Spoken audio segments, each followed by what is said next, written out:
અમદાવાદ જિલ્લાના ધોળકા ખાતે ખારાકુવા વિસ્તારમાં એક 14 વર્ષીય બિહારી સગીર યુવતીનો શંકાસ્પદ હાલતમાં ગળે ફાંસો ખાધેલ હાલતમાં મૃતદેહ મળી આવ્યો હોવાનું સામે આવ્યું છે।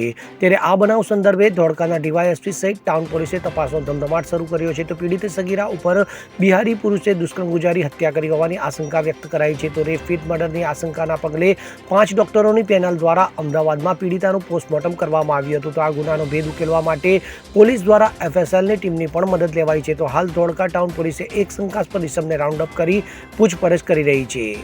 ઇદ્રીસ શેખ સાથે CN24 ન્યૂઝ ધોળકા। હવે જુઓ દેશ દુનિયાની તમામ ખબરો તમારી આંગળીના ટેરવે। ઉઠાવો મોબાઈલ અને ગૂગલ પ્લે સ્ટોર પરથી ડાઉનલોડ કરો અમારી CN24 ન્યૂઝ મોબાઈલ એપ।